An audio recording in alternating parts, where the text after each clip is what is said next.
I'm 42. I've been married for 14 years. 2 kids. Suburban house. Weekend Costco runs. The kind of life that looks boring but safe from the outside. I used to think that meant we were doing something right. My wife and I met in our late 20s.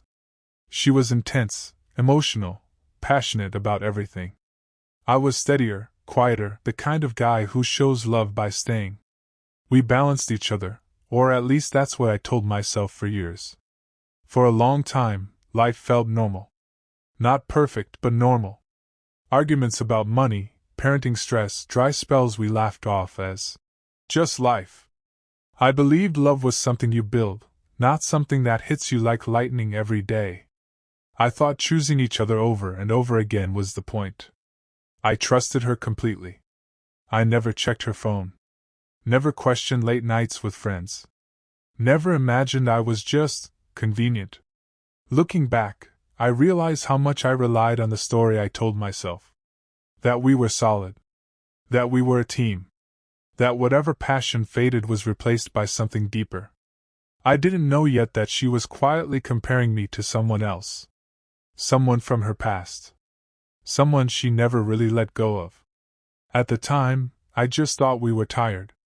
I thought love evolving meant settling down, not settling. I had no idea that in her mind, our marriage was already something else entirely. The first cracks didn't feel dramatic. They felt small and easy to ignore. She started talking about what if scenarios. What if she'd moved to another city? What if she'd said yes to a different job? What if life had gone another way? I thought it was normal midlife reflection. I was doing my own version of it. There was also a name she mentioned more often than she should have, Daniel. An old friend. An ex technically, but from a million years ago. She said it casually, like it didn't matter. I pretended it didn't either.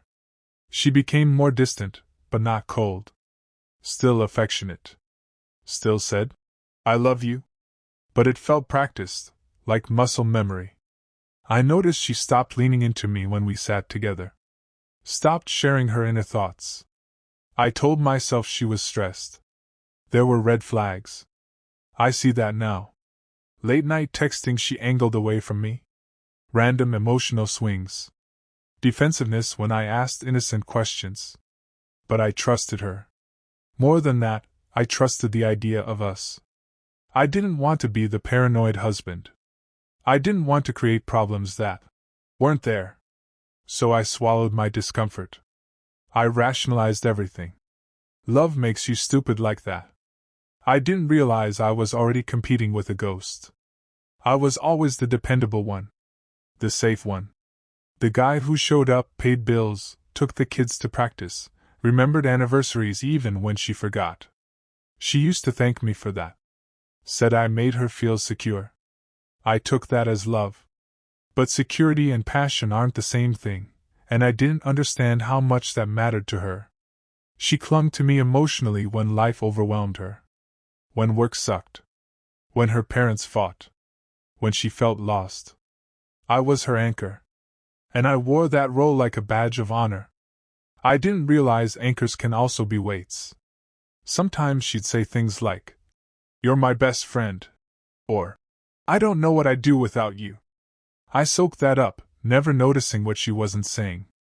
She stopped saying she was in love with me. I think deep down, she had already decided I was her attachment, the person who made life manageable, not the person who made her feel alive. And I didn't question it because being needed felt enough. It wasn't. The doubt hit me one random Tuesday night. She was in the shower, and her phone buzzed on the counter.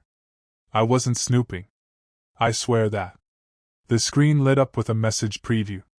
"Thinking about you tonight. Always will." From Daniel. My stomach dropped. My hands actually started shaking. I stared at the phone like it might explode. I didn't open it. I didn't need to. The tone said enough. When she came out, I asked her casually, "Hey, Daniel still checks in a lot, huh?" Her face changed. Not guilt exactly, more like annoyance. "He's just a friend. she said quickly. Too quickly. You're being weird. That word stuck with me. Weird. Like my concern was inappropriate. That night, she held me like nothing was wrong. I lay awake staring at the ceiling, my mind racing. Part of me wanted to confront her. Part of me wanted to forget it ever happened. I chose silence. That was my mistake. Suspicion is corrosive. It eats at everything. I started noticing patterns. She smiled at her phone more. Took longer. Walks. Became emotionally unavailable but physically present. I hated myself for watching her like that. For counting changes in tone, in timing, in touch. I felt weak. Insecure. Like I was becoming someone I didn't recognize. I asked myself if I was projecting. If I was just afraid of aging, of losing relevance. I almost convinced myself I was the problem. She assured me everything was fine. Gaslit might be too strong a word, but she definitely minimized my feelings. You're safe with me, she said once. I chose you. I didn't realize how carefully she worded that. The confession didn't come during a fight. That almost made it worse. We were sitting at the kitchen table, kids asleep. She looked exhausted. Older somehow. I need to tell you something, she said. I knew. My body knew before my brain caught up. She didn't cry at first. She spoke calmly, like she'd rehearsed it. She said she'd reconnected with Daniel emotionally. That nothing physical had happened. That she didn't plan for it. That it just resurfaced. Then she said the sentence that shattered everything. I think he's the love of my life. I laughed. A short, broken sound. Then what am I? She hesitated. I think you're my attachment. I couldn't process it. My mind kept rejecting the words. Attachment. Like I was a coping mechanism. A comfort object. Something useful, not loved. I asked her if she heard herself. If she understood what she was saying. She nodded. Tears finally came. I never meant to hurt you. That sentence still makes me angry. I felt humiliated. Reduced. Like our entire history had been reclassified without my consent. 14 years. 2 kids. A life. Rebranded as convenience. I demanded answers. When did this start? How long had she felt this way? Why marry me at all? She said she thought love would grow. That stability would be enough. That Daniel was unrealistic. Until he wasn't. She tried to explain attachment theory. Trauma bonding. Emotional safety.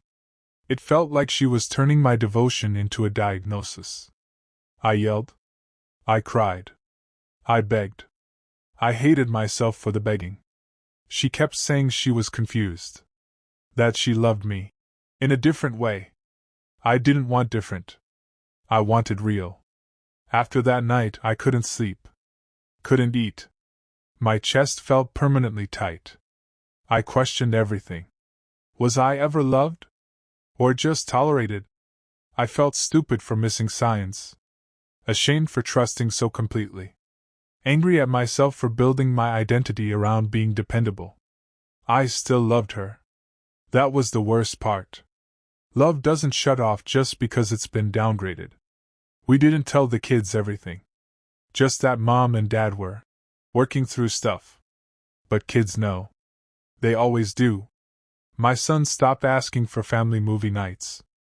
My daughter clung to me like she was afraid I'd disappear. I felt like I was failing them just by existing in a broken marriage. We tried counseling. We really did. She was honest. Brutally so. She admitted she didn't know if she could ever love me the way I deserved. The therapist asked if she was willing to cut contact with Daniel. She didn't answer right away. That silence was my answer. We didn't explode. We eroded. She moved into the guest room. Then started staying out more. Then talked about space. I stayed because I was scared. Of being alone. Of dismantling everything we built. But staying hurt more than leaving. Eventually, she moved out. She's with him now. Or at least trying to be. I never got a clean apology. Just explanations. Justifications. Therapy language. I had to create my own closure. I'm still untangling myself from the role I played. I'm learning that being chosen matters. That love isn't just consistency. I don't hate her. But I don't trust easily anymore. If there's a lesson, it's this: don't confuse being needed with being loved. Ask hard questions early. Listen to discomfort. Don't make yourself small to keep someone close. Some attachments feel like love. Until they let go.